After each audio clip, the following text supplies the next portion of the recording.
Toujours un plaisir de recevoir mes invités que j'aime beaucoup et qui viennent assez souvent, surtout quelqu'un qui m'est très précieuse, quelqu'un qui est un vieux de la vieille et qui fait partie des Love Sisters. Aujourd'hui, nous sommes, ce mois-ci d'ailleurs, nous sommes dans un mois très particulier, n'est-ce pas Dominique? Et oui, Myriam, merci de nous accueillir pour ceci. Dominique Merci de Font, ton accueil. présidente des Reines de Cœur. Oui, je suis la présidente du comité Reines de Cœur, ce comité qui met en avant des jeunes femmes, non pas sur leur beauté physique, mais sur leur beauté de cœur. Oui, mais tu en as fait quand même des beautés avec ta façon de les relooker, de les, quand Oui, même. Hein. Toutes ces jeunes femmes C'est sont très très belles et agréable de s'ignorent les souvent. voir et très agréable de voir enfin toute une panoplie de différentes morphologies de femmes.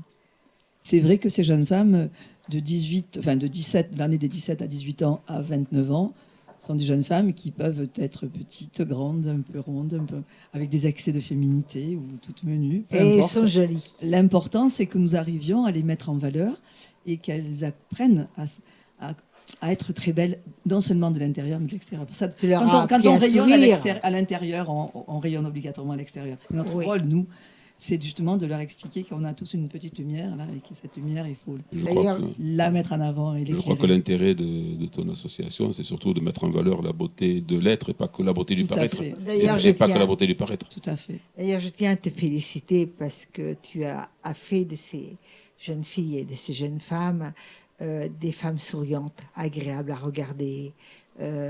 Vraiment, elles sont toujours là, présentes. Elles t'aident. Tu as fait presque une famille finalement. Hein. C'est une famille, mais ce sont des jeunes femmes qui sont confrontées justement tous les jours, quand elles sont disponibles, à la misère humaine. Que ce soit des personnes malades, que ce soit des femmes victimes de violences conjugales, des enfants qui ont des soucis, des jeunes autistes. Elles côtoient tous les jours, ou du moins, je le répète, pendant leurs heures de livre qu'elles consacrent à faire du bien aux autres. Je vous donne un exemple. Pendant le dimanche, nous étions dans un EHPAD à Palavas, à l'EHPAD des Reflets d'Argent, où nous avons fait un défilé de mode, où nous avons fait défiler les mamies et les papis avec les déambulateurs. Et il y a eu des grands moments. Et ces jeunes femmes, elles découvrent quelque part nos aînés d'une autre façon. Donc elles grandissent. Et vrai. ensuite, nous étions hier, par exemple, à l'ICM, à l'Institut du cancer de Montpellier, où nous sommes allés, pareil, pendant que les personnes sont soit sous chimiothérapie, soit dans les chambres, soit à l'accueil, leur montrer qui étaient les Reines de Cœur. Nous avions amené Gaël, notre magicien, et nous avons distribué, grâce à la générosité de la société Pharmavie, et donc de sa présidente Marie-Claude Santini, qui préside l'association Pharmavie, nous avons pu remettre à chaque patient, hospitalisé ou en attente ou en ambulatoire, un stick hydratant pour les lèvres et une crème pour les mains. Donc elles sont confrontées à des situations qu'elles n'envisageaient même pas. Donc elles grandissent. Sûr. Donc là, tu es là pour une raison bien précise, et le docteur Love Sister aussi, puisque quand même, vous êtes très important pour cette émission. Ben moi, je voulais déjà remercier Dominique et les Reines de Cœur pour tout ce qu'elles font, à la fois pour les patients et pour leur encadrement et pour les soignants, de se savoir accompagner, épauler comme ça, autant pour des personnes âgées en EHPAD que pour des patients à l'ICM ou ailleurs.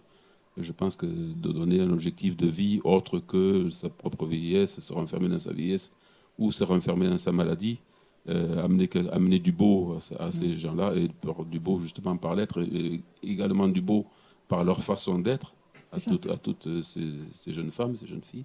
C'est vraiment pour tous une belle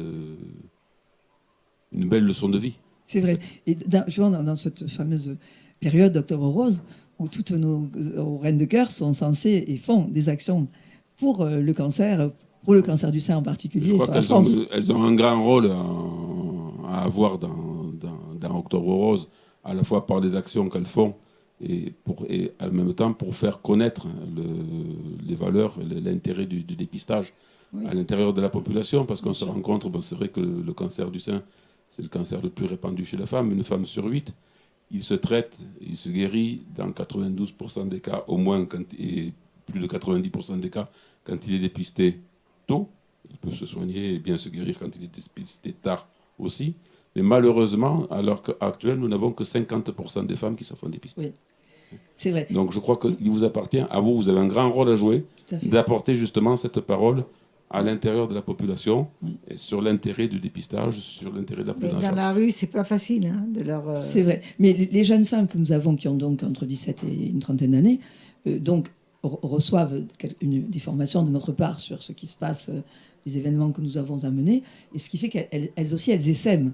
Elles en parlent à leur maman, à leur sœur, à leur cousine, donc ce qui fait que tout le monde se sent sensibilisé. C'est pas facile dans la rue, mais c'est beaucoup plus facile, à mon sens, par justement des gens qui ne sont pas du milieu médical, de faire passer le message, que quelqu'un qui va être du milieu médical, qui va donner plus ou moins une injonction de ce qui doit être fait. L'image médicale et du médecin en blouse, là on passe à autre chose, d'où Octobre Rose, c'est la fameuse blouse rose. Octobre Rose, ce n'est pas que le cancer du sein.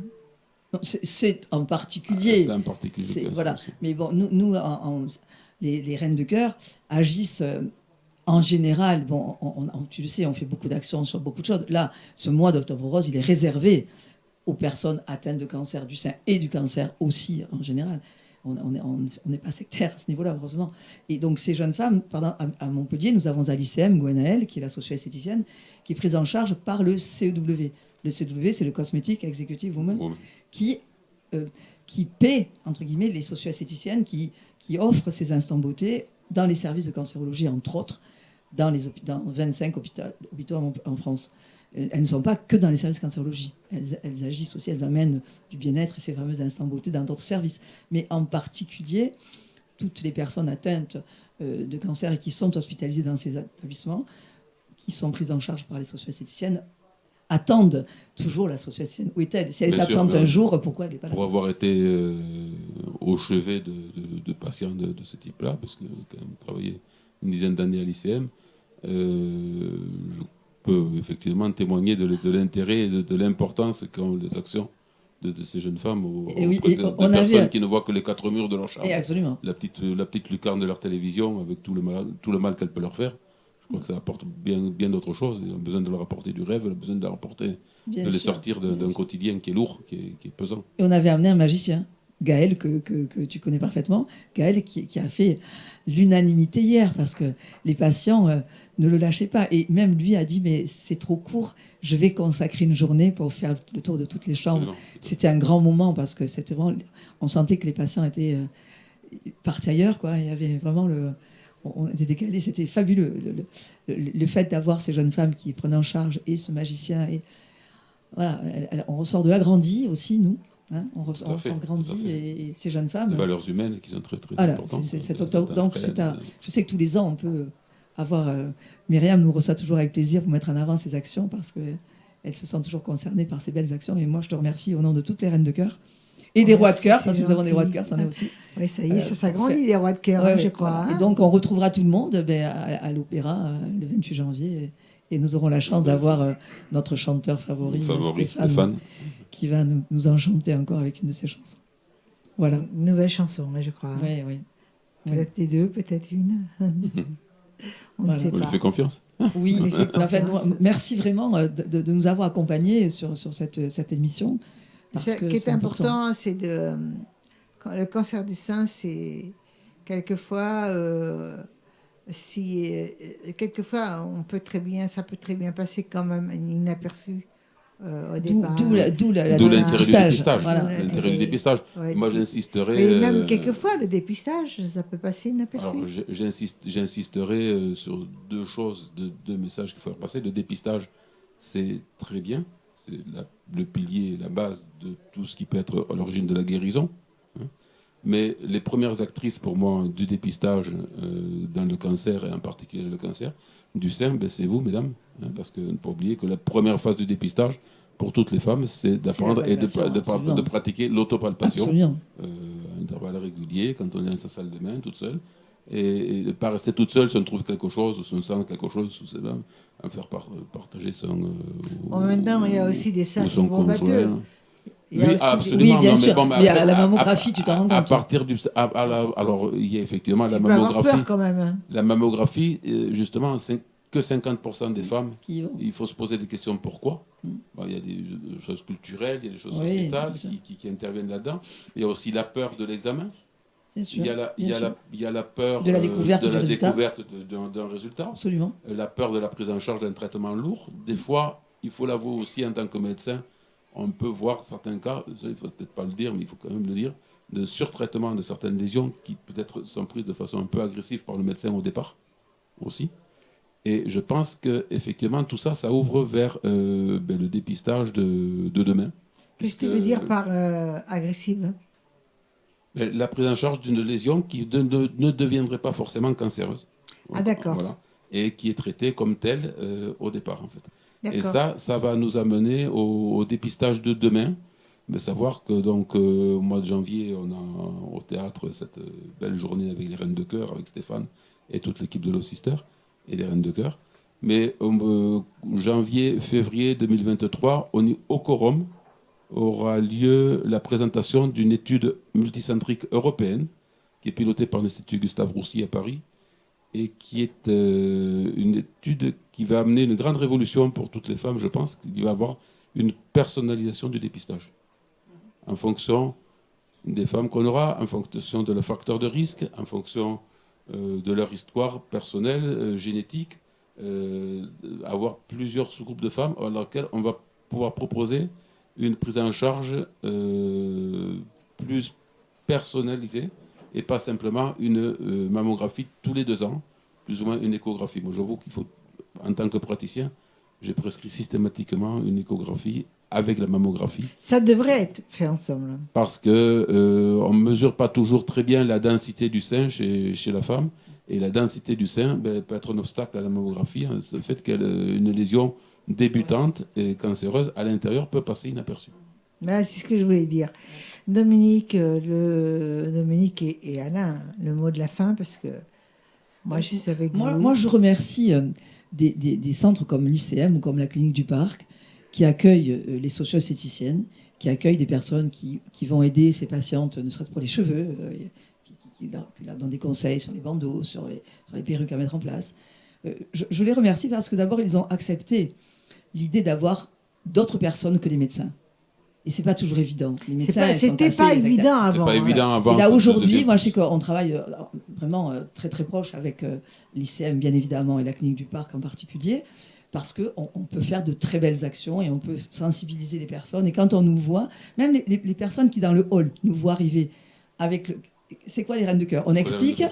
Donc on arrive obligatoirement à parler de diagnostic. Mais nous, on ne parle pas de diagnostic, ce n'est pas notre métier. Mais est-ce que vous avez pensé à s'occuper de vous? S'occuper de vous, ne serait-ce que s'occuper de soi. Voilà, savoir les premiers gestes essentiels.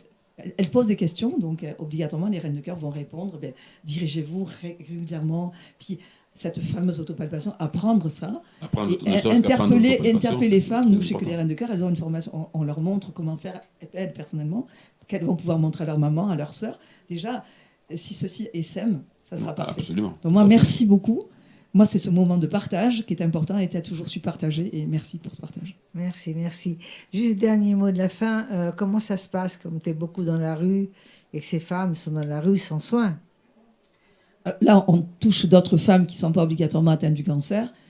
On en a parlé lors des missions. Là, les femmes que l'on voit, qu'on appelle les femmes invisibles, on les récupère de certaines façons. Elles sont très difficiles à aborder, mais si tu veux, on pourra organiser une réunion là-dessus, une émission sur justement, il y a des associations comme Caban ou d'autres à Montpellier qui accueillent ces personnes et qui font de belles choses. Et nous sommes derrière cette association. Très, très bien. Nous les voyons régulièrement. C'est bien ça. C'est super. Donc, je vous remercie beaucoup. Merci pour ton accueil, Myriam. Je ne sais pas, parce que tout le monde te connaît, ma chérie. Donc, on sait où on peut te joindre. Sur tous les réseaux, sur les Reines de Cœur. Alain, lui, il n'y a pas de problème non plus. Tout le monde je renouvelle le message. N'hésitez pas à poser vos questions, à envoyer vos questions à Love Sister. Merci beaucoup plaisir de répondre. pour aider toutes ces personnes. Parce qu'on a tous besoin d'aide, on a tous peur. La catholique que je suis ne peut pas oublier. Toutes les femmes ont peur. Qu'on le veuille ou qu'on ne le veuille pas, toutes les femmes ont peur. Alors je voulais te dire merci beaucoup, beaucoup, beaucoup. Et merci à toi aussi, merci, Myriam. Alain. Je vous dis à très bientôt. Au revoir. Au revoir.